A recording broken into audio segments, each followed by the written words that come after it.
Hello friends. जैसा कि आप सभी जानते हो कि आप सभी का जो एग्ज़ाम डेट है वो बहुत ही नज़दीक आ गई है। आपका 6 तारीख को जो है इंट्रोडक्शन टू डिसेबिलिटी का पेपर है। तो आज हम प्रीवियस ईयर क्वेश्चन पेपर को सॉल्व कराने के लिए आप सभी के लिए ये वीडियो जो है वो बना रहे हैं, ताकि बच्चों को एक पेपर पैटर्न पता चल जाए कि पेपर का पैटर्न कैसे आता है और दूसरा पेपर में किस प्रकार के क्वेश्चंस जो है वो आते हैं। जैसा कि मैंने आपको पहली वीडियो में पहले बताया हुआ है कि आप में के जो क्वेश्चन पेपर में बहुत सारी जो टर्म्स है वो सिलेबस से डायरेक्ट जो है वो चूज़ की जाती है। तो इसके लिए आज हम देखेंगे कि क्या सच में वो बात सच है, और उसको देखते हुए आज हम इस क्वेश्चन पेपर को, आपका जो पहला पेपर है इंट्रोडक्शन टू डिसेबिलिटी, जो कि अप्रैल 2024 को जो बच्चे थे उनको ये पेपर आया था, और उसको सॉल्व करेंगे कि क्या क्या क्वेश्चन जो है किस प्रकार से बनाए गए थे। जैसे कि आपको पता है कि ये जो आपका पेपर होता है वो 2 बजे शुरू होकर आपका 5 बजे जो ख़त्म हो जाता है, और जो है 3 घंटे का आपको समय मिलता है। आपके पास बहुत सफिशेंट टाइम होता है जिसमें कि आप पेपर को अच्छे तरीके से अटेम्प्ट कर सकते हैं। आपका 45 मार्क्स का जो है जो आपका पेपर है वो आता है। उसमें आपको टोटल जो है 45 मार्क्स का आपका पेपर होगा, जिसमें कि आपके लिए आवश्यक पेपर मार्क्स है, जिसमें आप पासिंग मार्क्स मान सकते हो कि 17 मार्क्स जो है उसके अप मार्क्स जो होंगे तो बच्चा जो है वो पास माना जाएगा। तो इस हिसाब से आप जो अपने पेपर की जो सॉल्व करने की है वो आप सभी क्वेश्चंस को ध्यान में रखते हुए, जो आप आपके शॉर्ट क्वेश्चन में हो सकता है कभी बार एक आध गलती हो तो वहाँ आपका पूरा मार्क्स जो है वो जा सकता है। तो आप कोशिश करें कि जो भी आपके बड़े क्वेश्चंस हैं, जहाँ पूरे शॉर्ट क्वेश्चंस हैं, उनको आप पूरा अटेम्प्ट करें पेपर, ताकि जो आपके मार्क्स जो कटने के चांसेस है कम रहे। तो अभी हम जो है अपना क्वेश्चन पेपर को सॉल्व करते हुए चलेंगे, ठीक है। पहले आपको सही गलत पूछे जाते हैं कि जो आपको 5 जो है वो सही गलत आते हैं, उसमें से सभी को अटेम्प्ट करना होता है और सभी को ध्यानपूर्वक पहले तो आपने रीड करना है।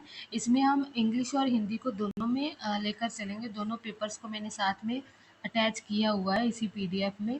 जैसे कि पहला आपका जो सही गलत में क्या है, राइट एंड रॉन्ग में, ये बौद्धिक अक्षमता जो है मानसिक बीमारी के समानार्थी है।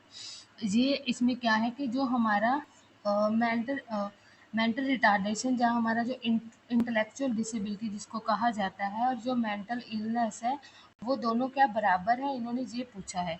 तो ये यहाँ क्वेश्चन गलत है, जबकि हमारा जो पीडब्ल्यूडी एक्ट, जैसे कि आपको पता है 1995 में आया गया है, उसमें भी ये दोनों को अलग अलग रखा गया है।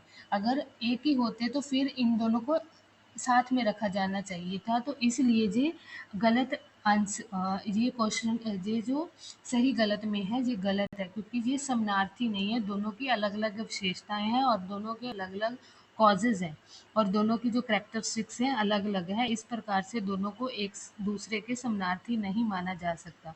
तो ये जो क्वेश्चन है हमारा गलत है, ठीक है। होप आप सभी समझ गए होंगे, ये हमारा गलत है। नेक्स्ट हम रीड करते हैं। उन्होंने कहा है कि दिव्यांगजन अधिकार अधिनियम, जैसे कि आरपीडब्ल्यूडी, भारत के दिव्यांगजनन में सशक्तिकरण और समावेशन के लिए एक कानूनी ढांचा प्रदान करता है। ये बिल्कुल सही है। जो आरपीडब्ल्यूडी हमारा जो हमारे पीडब्ल्यूडी के बाद में आया था, वो जो है वो दिव्यांगजनों के लिए एक समावेश के लिए, कि उनको इंक्लूसिव इन्वायरमेंट देने के लिए जो है वो कानून बनाए गए थे। उसमें बहुत सारे प्रोविज़न जो है वो सभी डिसेबल लोगों को समावेश करने के उनको प्रदान किए गए थे। तो ये जो हमारा सही गलत है ये हमारा सही है, तो इसको हम सही कंसीडर करेंगे, ठीक है। ये हमारा सही है। नेक्स्ट हमारा क्या है, जो हमारा टाइप्स पूछा गया है, कि जो हमारा जिसको हम ट्वाइस एक्सेप्शनल, इसको टी 2E भी लिख कर आया है, ट्वाइस एक्सेप्शनल।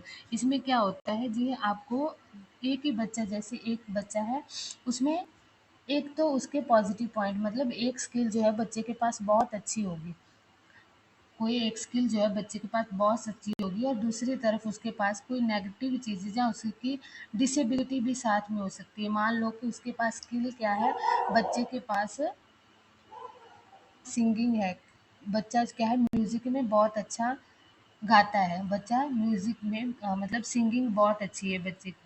तो उसी प्रकार से उसकी डिसेबिलिटी भी है कि वो आईडी बच्चा है, ठीक है? आईडी बच्चा है बट वो गाने में बहुत इंटरेस्ट लेता है, तो वो क्या है ट्वाइस एक्सेप्शनल बच्चा है। उसके एक तो उसके पास जो गॉड गिफ्ट प्रतिभाशाली भी है, दूसरी तरफ उसके पास एक डिसेबिलिटी से भी ग्रस्त है, मतलब उसको कई प्रकार से कठिनाइयों का भी सामना करना पड़ता है, तो उनको हम ट्वाइस एक्सेप्शनल बच्चे कहते हैं। और जिनको आसानी से उन्होंने कहा है जो ट्वाइस एक्सेप्शनल बच्चे को आसानी से पहचाना जा सकता है क्योंकि उनकी ताकत और कमजोरियां उनके जीवन के सभी पहलुओं से स्पष्ट दिखाई देती है। तो ये भी हमारा जो इन्होंने कॉन्सेप्ट दिया है ये बिल्कुल गलत है। कभी बार बहुत रेयर चांस होते हैं कि हम जो बच्चे होते हैं उनकी आसानी से उनकी पहचान कर सके कि वो उनकी कौन सी जो है उनकी जो सभी जो उनकी कमजोरियां जो ताकत है वो स्पष्ट होती है। ठीक है, क्योंकि बहुत कभी ऐसे केसेस भी देखे गए हैं कि जिसमें बच्चों की हमें सिर्फ उनकी डिसेबिलिटी ही पता चलती है और अ, उनकी जो ताकत होती है उनके बाद में रियलाइज़ होता है। जैसे कि आप सभी ने तारे ज़मीन पर मूवी देखी होगी, तो उसमें क्या है बच्चे में ड्राइंग बहुत अच्छी होती है, तो वो उसका कौशल है, तो जो कि उसके पास बहुत अच्छा है। बट उसको लास्ट में जाकर जो है वो कोई टीचर जो है वो पहचानता है और जो उसके फैमिली मेंबर्स हैं, वो उसकी सिर्फ़ कमियों को ही देखते हैं कि ये पढ़ने में सही नहीं है, तो वो क्या है हम कभी भी उसकी सभी पहलुओं से मतलब बच्चे के जो अलग-अलग पहलू हैं, उसके फिज़िकल हो गया, कॉग्निटिव उसका हो गया, इमोशनल हो गया, सोशल हो गया, जो हमारे बच्चे के जो फिज़िकल है, मतलब उसका शारीरिक हो गया, कॉग्निटिव उसका संज्ञान हो गया, क्योंकि मैं हिंदी और इंग्लिश में इसलिए बोल रही हूँ क्योंकि कभी बार बच्चे होते हैं, इंग्लिश में अच्छे से समझते हैं और कुछ बच्चे होते हैं, उनको हिंदी में अच्छे से समझ में आता है, तो इसलिए मैं आपको जो है उनकी दोनों में बता रही हूँ, ठीक है? और शारीरिक, कॉग्निटिव और नेक्स्ट है हमारा इमोशनल है ना, इसको संवेगात्मक हिंदी में हम कहते हैं। नेक्स्ट हमारा सोशल और सामाजिक। हम इन सभी पहलुओं से जो हमारे बिहेवियर से इन सभी पहलुओं के आधार से इन सभी को जो है एनालिसिस करना या इन सभी से बच्चों की विशेषताएं और उनकी कमियों के बारे में सभी पहलुओं से पता लगाना इतना भी आसान नहीं है। इसको जो है एनालिसिस करना बहुत ही कभी बार कठिन हो सकता है। हमारा जो मूड है वो स्विंग्स होता रहता है, तो हम कभी भी एक बार उस चीज़ को देखने से हम ये नहीं जायज़ा लगा सकते कि वो बच्चा जो है इस डिसेबिलिटी से ग्रसित है, उस बच्चे में ये कभी बार होता है कि किसी बच्चे में कोई ऐसे अनजाने में बहुत अच्छा काम कर देता है, तो कभी बार उसको दोबारा वही काम दिया जाए तो वो नहीं कर पाता। तो इस प्रकार से हम ये इससे नहीं जायज़ा लगा सकते। तो ये जो क्वेश्चन है हमारा गलत है। ठीक है? तो आपको ट्वाइस एक्सेप्शनल से बच्चों के जो पहलू है उनसे स्पष्ट नहीं देख सकते क्योंकि सभी पहलू में कभी कभार कोई ना कोई कमियां रह ही जाती है जिससे हमें पहचानने में दिक्कत हो सकती है। तो इसको आसानी से जो लिखा हुआ है यही नेगेटिव वर्ड है कि हम किसी भी चीज़ को आसानी से नहीं पहचान सकते क्योंकि कभी बार बहुत सारी डिसेबिलिटी हमें लेट भी पता चलती है, उनके लक्षण जो है वो धीरे-धीरे करके विकसित होते हैं, तो फिर हमें धीरे-धीरे पता चलते हैं। तो इसलिए जो है ये वाला जो इनका सही गलत दिया गया है तो ये गलत है यहाँ, ठीक है? नेक्स्ट क्या है हमारा फोर्थ क्या है दिव्यांगता का मूल्यांकन सभी के लिए एक साइज दृष्टिकोण पर विचार करता है और ना कि व्यक्तिगत मतभेद पर। और ये भी इन्होंने लिख दिया कि एक साइज दृष्टिकोण, जैसे कि मान लो अब हमने देखा हुआ कि एल साइज है, अगर सभी हम बोले कि जो सभी दिव्यांग लोग हैं वो एल साइज में फिट हो जाएंगे तो ये तो इम्पॉसिबल है। तो इसके लिए हम कभी नहीं ये बोल सकते कि सभी के लिए जो है दृष्टिकोण एक ही है। सभी के लिए व्यक्तिकल इंडिविजुअल डिफरेंसेस पर जोर दिया है कि सभी की अपनी अपनी करेक्टर्स है, सभी की अपनी अपनी नीड है, सभी की नीड मतलब उनकी आवश्यकता है, सभी की नीड और आवश्यकता को ध्यान में रखकर उनका मूल्यांकन जो है वो सही किया जा सकता है। आपको इसमें भी आपने नेगेटिव वर्ड ही पहचानने थे, जैसे कि एक सभी के लिए एक साइज, ठीक है, हम अब क्लास में बोले कि सभी जो है एक ही साइज़ की टी शर्ट यूनिफॉर्म दे दें हम कि सभी एल ही साइज़ में डालेंगे, तो कोई हो सकता है मोटा हो, कभी कोई ज़्यादा पतला हो, कोई ज़्यादा छोटा हो, कोई ज़्यादा लंबा हो, तो हमें उनकी साइज़ के आधार पर उनको देखना पड़ेगा, क्योंकि उनके व्यक्तिगत डिफरेंस है। सभी को हम एक समान तोल नहीं सकते, चाहे सभी को एक समान नहीं मान सकते, तो इस प्रकार से ये भी क्वेश्चन जो है आपका गलत है। मैं आपको इसलिए साथ-साथ में समझाती जा रही हूँ, ताकि आपको अगर एग्ज़ाम में कोई भी इस प्रकार से आए तो आप उस चीज़ को एनालिसिस कर पाओ क्वेश्चन को, कि हाँ, इसको इस प्रकार से देखा जा सकता है कि व्यक्तिगत विभेदीकरण क्या होते हैं। इंडिविजुअल डिफरेंसेस के अकॉर्डिंग हम जो है सभी दिव्यांगता का मूल्यांकन करते हैं, क्योंकि किसी की नीड होती है अलग प्रकार से, किसी का हम ऑडियोमेट्री से हम उनका जाँच करते हैं किस प्रकार से, या किसी का और तरीके से हम जाँच करते हैं, क्योंकि सभी डिसेबिलिटी के अपने-अपने मापदंड होते हैं, ठीक है? आईडी के लिए और चीज़ें होती हैं, तो इस प्रकार से हमें एक ही साइज़ दृष्टिकोण सभी दिव्यांगता के लिए नहीं रख सकते। तो ये भी हमारा क्वेश्चन जो है यहाँ गलत है। नेक्स्ट क्या है हमारा, एएसडी से पीड़ित सभी व्यक्तियों को सामाजिक मेलजोल में कठिनाई होती है। जहाँ आपको कभी बार क्वेश्चन एएसडी की फुल फॉर्म भी पूछी जाती है, तो इसको भी आप याद रख कर रखना, ठीक है? ऑटिज्म स्पेक्ट्रम डिसऑर्डर, ठीक है? और इसमें इन्होंने बोला है कि ये भी इन्होंने एक वर्ड डाल के सभी, अब हम ये नहीं कह सकते कि सभी जो ऑटिज़्म वाले बच्चे हैं वो मेल-जोल सामाजिक, हाँ, ये माना जाता है कि उनकी जो मेन विशेषता है ऑटिज़्म वाले बच्चों की, कि वो सामाजिक मेल-जोल में उनको कठिनाई होती है, वो आई कॉन्टैक्ट नहीं कर पाते, वो समाज के साथ इतना जुड़ा हुआ या उनके साथ इतना जुड़ना पसंद नहीं करते, वो अकेला-अकेला रहना पसंद करते हैं। बट ये भी जो डिसेबिलिटी है वो सभी व्यक्तियों के लिए नहीं है। कुछ हो सकता है कोई जो होता है धीरे-धीरे करके उसको इम्प्रूव कर जाए, तो वो अपनी इसमें भी इंडिविजुअल डिफरेंसेस को ध्यान में रखा जाएगा।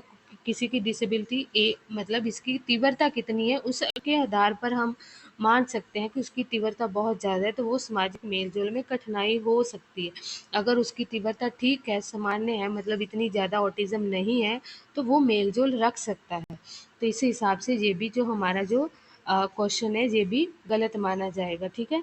तो पहले वाला जो ये भी हमारा गलत था, और ये वाला भी गलत है। तो इस प्रकार जो आपके सही गलत है, आपने खुद उस चीज़ को एनालिसिस करते हुए जो है क्वेश्चंस को मार्क करना है, बिना अपने से आंखें बंद करके उसको 1 2 3 करके मार्क नहीं करना, क्योंकि ये भी आपके जो 5 मार्क्स है बहुत ज़्यादा आपके पास होने के लिए कभी बार 1 मार्क्स ही बहुत ज़रूरी होता है, तो इसलिए आपको ये सभी क्वेश्चंस को अच्छे से रीड कर कर फिर इन सभी को मार्क करना है। अगर किसी में आपको कन्फ्यूज़न लगे तो उसको छोड़ देना है, जब सभी क्वेश्चंस को करते जाओ और उसके बाद जो है उसको देखना है, ठीक है?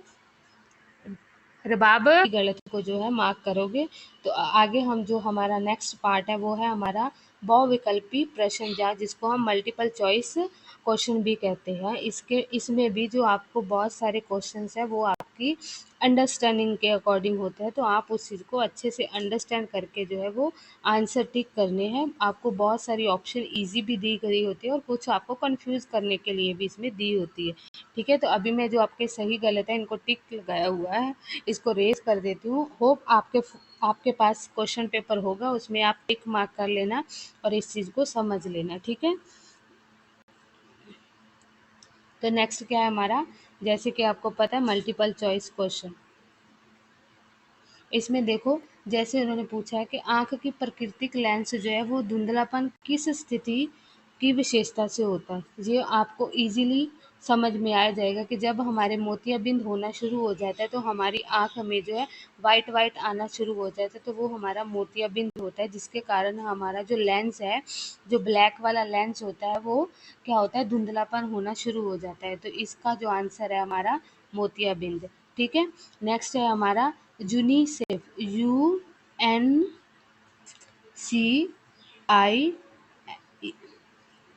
UNICEF, मतलब पूछा है कि इसकी डेफिनेशन क्या है।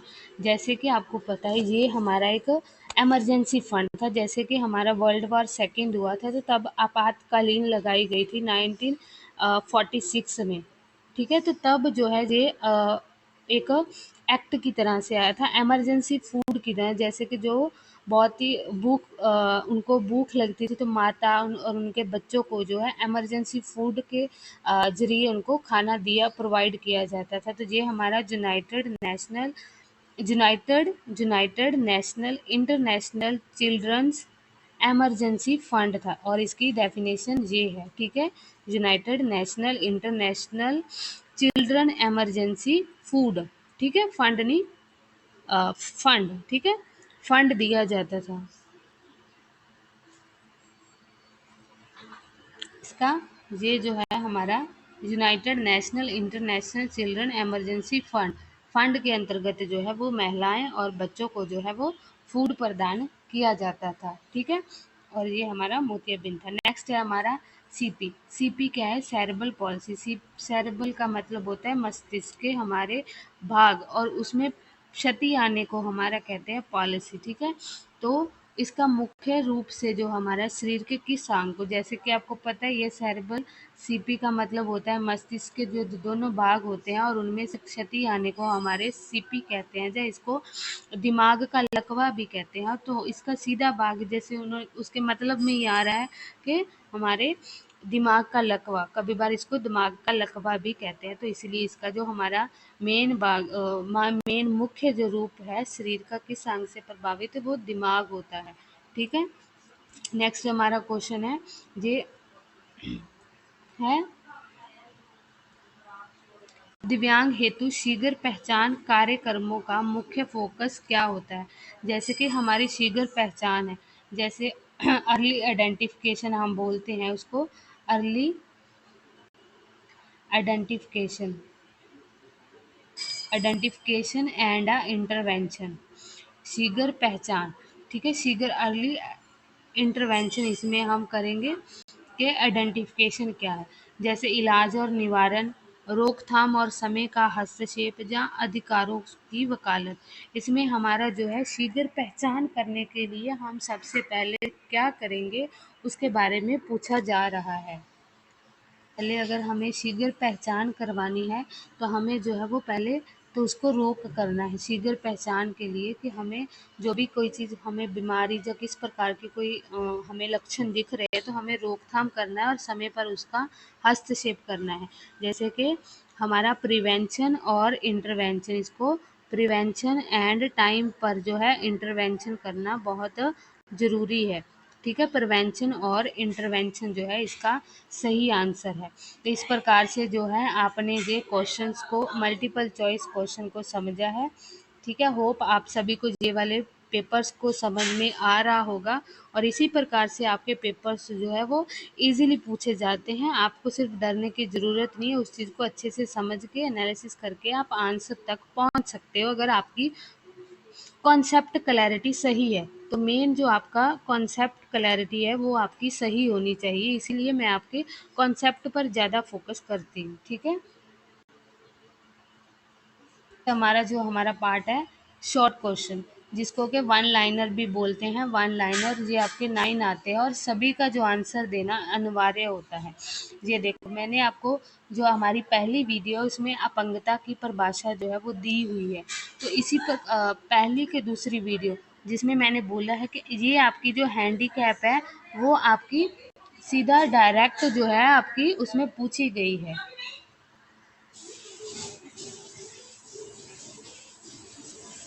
शांति शांति, शब्द को आपने परिभाषित करना है कि ये भी एक ICIDH का जो WHO द्वारा ICDH मतलब 1980 में जो हमारा ये जो मॉडल्स दिया गया है, जिसको वन लाइनर मॉडल भी कहते हैं, जिसमें हमारा international classification impairment disability handicapped, ठीक है। तो इस हैंडीकैप्ड को पहले आपने ये लिखना है कि ये WHO के द्वारा 1980 में ICIDH के अकॉर्डिंग एक वन लाइनर, इसको वन लाइनर मॉडल भी कहते हैं। जैसे कि मैंने आपको वीडियो में इसकी पहली वीडियो में इसके मॉडल जब मैंने आपको यूनिट में डिस्क्राइब किया 1.2 में, उसमें आपको इसके बारे में इसकी जानकारी दी हुई है, कहाँ जो आप अच्छे से इसको डिफाइन कर पाए। और ये जो है उसको समाज द्वारा उसको ये एक्टिविटी ना कर पाने के, जहाँ उसकी अक्षमता के कारण जो है उसको ये वाला जो नाम है हैंडीकैप्ड, उसको अपंगता जो है वो नाम दिया गया है। पहले जैसे उसको विकलांगता कहा जाता था, अब उसको दिव्यांगता कहा जाता है। तो ये उस हमारी जो इम्पेयरमेंट को, पहले डिजीज़ हुआ, फिर डिजीज़ के बाद जैसे मैंने उसमें बताया था डिजीज़ आता है, फिर इम्पेयरमेंट आता है, फिर डिसेबिलिटी आता है, फिर हैंडीकैप्ड आता है। तो ये वन लाइनर मॉडल्स है। तो इसके द्वारा आपने उसको परिभाषित करना है, और वो भी इसको आप 1 और 2 लाइन्स में लिखे तो बहुत अच्छे से उस चीज़ को लिखे, ताकि आपको पूरे मार्क्स मिल सके। ठीक है? ताकि ये आपका क्वेश्चन क्लियर हो जाए। क्वेश्चन जो है आपको, देखो, दृष्टि बाधिता के कोई एक कारण लिखो। इसमें आपको एक पूछा हुआ है, बट आपको क्वेश्चन पेपर में ही इसके आंसर दिया गया है। देखो, मोतियाबिंद हो गया, ये काला मोतिया, ग्लूकोमा हो गया, ये जो है आपके ये भी, ये जो आपके रोग दिए गए हैं, ये सब आपके उसकी विजुअल इम्पेयरमेंट के ही कारण है। तो आप क्वेश्चंस को ध्यान से देखें। कभी बार होता है कि क्वेश्चंस के आंसर की भी इसी के अंतर्गत दिए होते हैं, तो आप उससे भी जो अपने आंसर्स को है टिक मार्क कर सकते हैं। इसमें आप मोतियाबिंद लिख सकते हैं, ग्लूकोमा काला मोतिया लिख सकते हैं, और भी बहुत सारे जो कारण होते हैं उसको आप लिख सकते हैं। ठीक है? तो ये जो हमारे कारण है वो हमारी दृष्टि बाधिता के बनते हैं। और नेक्स्ट हमारा इन्होंने पूछा था सेरेब्रल पॉलिसी की कोई 2 विशेषताएं बताएं। आपको पता है कि जो सेरेब्रल पॉलिसी वाले जो बच्चे होते हैं वो थोड़े से सुस्त से होते हैं। ठीक है? उनको उनकी एक्टिविटी इतनी ज़्यादा एक्टिवली नहीं होती। उनका हाथ जो है वो एक ही ज़्यादातर हाथ को यूज़ करेंगे, अपने सिर पर नियंत्रण नहीं कर पाएंगे, जहाँ पड़े रहेंगे वहाँ पड़े रहते हैं। तो वो उनकी करेक्टरिस्टिक्स है, वो अपने जो शरीर है उस पर इतना नियंत्रण नहीं कर पाते। उनकी कभी बार होता है उनका शरीर जो है वो बहुत ज़्यादा अकड़ जाता है ना? तो वो सब उनकी विशेषताएं हैं। तो इस प्रकार से आप उनकी विशेषताएं लिख सकते हैं। नेक्स्ट आपको तो क्वेश्चन है, बहुत इजी दिया है, दिव्यांगता के मॉडल की सूची बनाएं। इसकी मैंने आपको फर्स्ट यूनिट में इंट्रोडक्शन टू डिसेबिलिटी में 5 मॉडल मैंने उसमें बताए गए हैं, जिसमें कि आपका मेडिकल मॉडल, चिकित्सीय मॉडल इसको कहते हैं। नेक्स्ट हमारा जो सोशल मॉडल, सामाजिक मॉडल, एक हमारा ट्रेडिशनल मॉडल होता है जिसको हम परंपरागत मॉडल कहते हैं, और एक हमारा चैरिटेबल मॉडल होता है, और उसी प्रकार से एक हमारा जो है ह्यूमन राइट मॉडल होता है। तो ये आप 5 मॉडल, और भी बहुत सारे मॉडल्स होते हैं, बट इन 5 मॉडल को भी आप वहाँ लिख सकते हो कि दिव्यांगता के क्षेत्र में जो कार्य करते हैं वो इन मॉडल्स के माध्यम से उन सभी को, जो दिव्यांगजन है उनको सहायता प्रदान की जाती है, उनके राइट्स की लेकर, उनको मेडिकल से रिलेटेड, उनको सोशल लेकर, चैरिटेबल लेकर, सभी जो ये मॉडल्स है वो उन दिव्यांगजनों की सहायता के लिए प्रयोग किए जाते हैं। ठीक है? इस प्रकार से आप क्वेश्चंस को फ्रेम करेंगे, आपको मार्क्स जो है वो अच्छे मिलेंगे। ठीक है? नेक्स्ट हमारा जो क्वेश्चन है वो है बौद्धिक दिव्यांगता को परिभाषित करें। तो आप यहाँ जो हमारा आईडी है, इंटेलेक्चुअल डिसेबिलिटी है, उसको परिभाषित करेंगे कि इंटेलेक्चुअल डिसेबिलिटी को क्या माना जाता है। जैसे कि इंटेलेक्चुअल डिसेबिलिटी को पहले मेंटल रिटार्डेशन पीडब्ल्यूडी पे माना गया है, अब उसका जो नाम बदल कर उसको इंटेलेक्चुअल डिसेबिलिटी कर दिया गया है। उसमें की क्या विशेषता होती है उसको आप उस प्रकार से उसको परिभाषित करेंगे।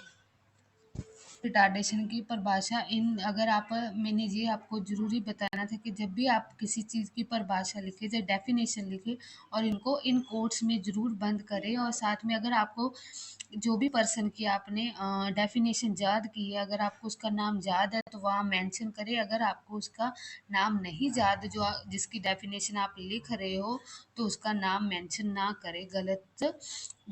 नाम मत लिखकर उसकी डेफिनेशन को आप लेबल करें, क्योंकि ये एग्जामिनर उसमें देखते हैं और उसमें आपके मार्क्स जो है वो पूरे भी कट सकते हैं। ठीक है? तो इस प्रकार से इन चीज़ों का ध्यान रखें। नेक्स्ट क्या हमारा शीगर हस्तक्षेप के मॉडल्स। तो इसमें जो हमारे अर्ली आइडेंटिफिकेशन के मॉडल्स बताए गए हैं उनको लिखना होता है। ठीक है? अगर हस्तक्षेप के जो मॉडल्स हैं वो आपके उसमें क्वेश्चन पेपर्स में आपके सिलेबस में टर्म में दिए गए हैं। जैसे कि आपका हॉस्पिटल मॉडल हो गया, आपका सेंटर्ड बेस्ड मॉडल हो गया, और एक होम बेस्ड मॉडल हो गया। होम बेस्ड हो गया, सेंटर्ड बेस्ड हो गया, एंड हॉस्पिटल मॉडल हो गया। ये जो है आपके शीघ्र हस्तक्षेप के मॉडल्स है। ये भी आपकी सिलेबस में दिए गए हैं, इसीलिए जो है मैंने आपके लिए वीडियो बना रही हूँ कि आप जो है बुक्स और उस नोट्स वगैरह को बहुत ज़्यादा पढ़ते हैं जो आपके क्वेश्चन पे मतलब सिलेबस की टर्म्स में और उसमें टाइप्स दी गई है, उनको आप ध्यान से नहीं देखते। और अगर हम नहीं देखते तो हमें इन मॉडल्स के बारे में नहीं पता चलेगा कि ये कौन से मॉडल है। तो इस प्रकार से आपको ये वाले मॉडल्स जो है आपके सिलेबस में दिए गए हैं, उनको आप अच्छे से लिख सकते हैं कि ये अर्ली आइडेंटिफिकेशन मॉडल क्यों बनाए जाते हैं, ताकि किसी भी बच्चे की जो दिव्यांगता है, जहाँ कोई भी कमी है या कोई भी प्रॉब्लम है, किसी में असमानता है, तो उसको पता लगाने के लिए हमने शीघ्र हस्तक्षेप मॉडल्स को बनाए गए हैं, जो कि 3 प्रकार के होते हैं। होम बेस्ड हो गया, हॉस्पिटल मॉडल हो गया, और सेंटर्ड बेस्ड सेंट्रल मॉडल्स हो गए। जैसे कि स्पेशल स्कूल्स बनाए जाते हैं, स्पीच थेरेपी सेंटर बनाए जाते हैं, ऑडिटरी ट्रेनिंग सेंटर बनाए जाते हैं। तो इसीलिए होम बेस्ड अलग अलग घर पे जो बच्चों को ट्रेनिंग दी जाती है कि घर पे बच्चे जो है, कोई बच्चे घर से नहीं आ सकते तो उनको घर पर ही शीघ्र हस्तक्षेप करने के लिए ट्रेनिंग प्रोवाइड की जाती है। हॉस्पिटल से अलग अलग प्रकार की बच्चों को फूडिंग कैसे करवाना है, बच्चे को कोई प्री मैच्योर है, जहाँ बहुत ज़्यादा वीक है, तो उसको भी इंटरवेंशन करने के लिए, उनके लिए जो अर्ली आइडेंटिफिकेशन के लिए और अर्ली इंटरवेंशन करने के लिए ये जो मॉडल है वो बनाए गए हैं। नेक्स्ट है हमारा आपके जो नेशनल इंस्टीट्यूट है उसके बारे में डेफिनेशन पूछी गई है कि उसका डेफिनेशन क्या है। जैसे कि पंडित दीनदयाल उद्यानंद national institute of institute person with the physical disability. ठीक है, तो ये आपने उसका पूरा नाम आपको याद होना चाहिए। नेक्स्ट है हमारा वशिष्ठ सीखने की अक्षमता के प्रकार। इसमें आपको लर्निंग डिसेबिलिटी की टाइप्स पूछी गई है, और आपको लर्निंग डिसेबिलिटी की टाइप्स जो है वो अच्छे से याद होनी चाहिए कि अधिगम अक्षमता कौन सी होती है। इसको अधिगम अक्षमता कहते हैं। लर्निंग हमारी जो डिसेबिलिटी होती है, पहली होती है हमारी, उसके साथ डिस लगाना है, डिसलेक्सिया। उसको बच्चे को क्या प्रॉब्लम होती है, अपने साथ में लिखना है कि रीडिंग के संबंधी प्रॉब्लम होती है। ठीक है, डिसलेक्सिया जो रीडिंग के संबंधी प्रॉब्लम होती है। नेक्स्ट मैं आपको यहाँ ही लिख देती हूँ डिसग्राफिया। ठीक है, ये डिसग्राफिया, ग्राफ से आप समझ सकते हो डिसग्राफिया कि ये बच्चे को राइटिंग के संबंधी जो है वो प्रॉब्लम होती है, तो ये लिखने के संबंधित बच्चे को प्रॉब्लम होती है, तो ये भी उनका लर्निंग अधिगम जो इसमें विशिष्ट सीखने लिखा मतलब स्पेसिफिक लर्निंग डिसेबिलिटी, जो कि RPWD के अंतर्गत ये डिसेबिलिटी को 21 डिसेबिलिटी में अंतर्गत किया गया है। नेक्स्ट है हमारा डिसकैलकुलिया। ठीक है, इसकी टाइप्स है। नेक्स्ट है हमारी डिसकैलकुलिया। ठीक है, ये भी आप लोग याद रख सकते हो। डिसकैलकुलिया, डिसकैलकुलिया को आप ऐसे याद रखते हो कैलकुलेटर। ये मैथ के संबंधित बच्चों को प्रॉब्लम होती है कि मैथ की जो टर्म्स है, जैसे प्लस हो गया, माइनस हो गया, ठीक है, डिवाइड हो गया, मल्टीप्लाई हो गया, ठीक है, माइनस हो गया, प्लस हो गया, ये सबको जो है वो समझने में उनको किस प्रकार से उनके फॉर्मूले याद करने हैं, वो उनको उल्टे सुलटे या क्लियर समझ नहीं आते, तो वो डिसकैलकुलिया लर्निंग डिसेबिलिटी से ग्रसित होता है बच्चा। ठीक है, इस प्रकार से आपको लर्निंग डिसेबिलिटी की जो है लिखना है। ठीक है, नेक्स्ट है हमारा दिव्यांग पुनर्वास सेवाओं के कार्यक्रम। कोई 2 राष्ट्रीय संस्थानों के नाम लिखो जो भी दिव्यांगता के क्षेत्र में जो कार्य कर रही है। जैसे कि आपको यहाँ 1 नंबर यहाँ दिया होगा, और दूसरा आपकी आंसर शीट होती है, वो आपकी आलिया वर्जन से बनकर आती है, तो उसका नाम आपकी आंसर शीट में वो लेबल मतलब उनका लेबल लगा होता है, ठप्पा, तो वो आप वहाँ से लिख सकते हो। वहाँ जहाँ आपने जब आप एग्ज़ाम करना है तो वहाँ आपने पूरे पेपर को करना है। कुछ आंसर क्लू जो है वो आपकी वहाँ ही दी होते हैं, बट इनकी फुल फॉर्म के साथ आपने लिखना है। ठीक है, आपको 2 से ज़्यादा याद है, 9 नेशनल इंस्टीट्यूट पूरे याद है, तो आप कम से कम 3-4 लिख दें, क्योंकि कभी बार ये नहीं है कि आपके पास टाइम है तो लिख दें, नहीं तो आप 2 ही सफिशिएंट मानी जाएगी। ठीक है, इसमें आपने आलिया जवर जंग national institute speech and hearing disability के रिलेटेड है। ठीक है, ये आप लिख सकते हो और ये भी लिख सकते हो, ये भी आपको जहाँ ही दिया गया है। तो इस प्रकार से आप जो अपने माइंड्स को खोलकर अपने क्वेश्चंस को रीड करना है। पहले तो 5 मिनट्स आप क्वेश्चन को रीड करेंगे, जो क्वेश्चन के आंसर आपके पेपर में दिए गए हैं उनको भी आप, क्योंकि कई बार बच्चे आंसर बीच में दिए गए होते हैं बट वो उस चीज़ को पढ़ा नहीं होता है, जहाँ उस चीज़ को उनको पता ही नहीं होता है कि ये इसका ही आंसर है, तो वो बाद में उस चीज़ में पछताते हैं। तो इसीलिए आप क्वेश्चन को अच्छे तरीके से रीड करके उसके आंसर को टिक लगाएं। तो ये हम वीडियो इतनी रखते हैं। आज जो हमारा नेक्स्ट थर्ड और फोर्थ है उसमें आपको मैं बाद में एक्सप्लेनेशन के साथ इसको कल इसको डाल दूंगी। ठीक है, तो अगर आपको ये वीडियो पसंद आ रही है और इसको लाइक करना, शेयर करना और सब्सक्राइब जरूर करना, ताकि आपको इस प्रकार की इन्फॉर्मेशन जो है वो मिलती रहे और हमारे साथ बने रहें। Stay tune. Thank you so much.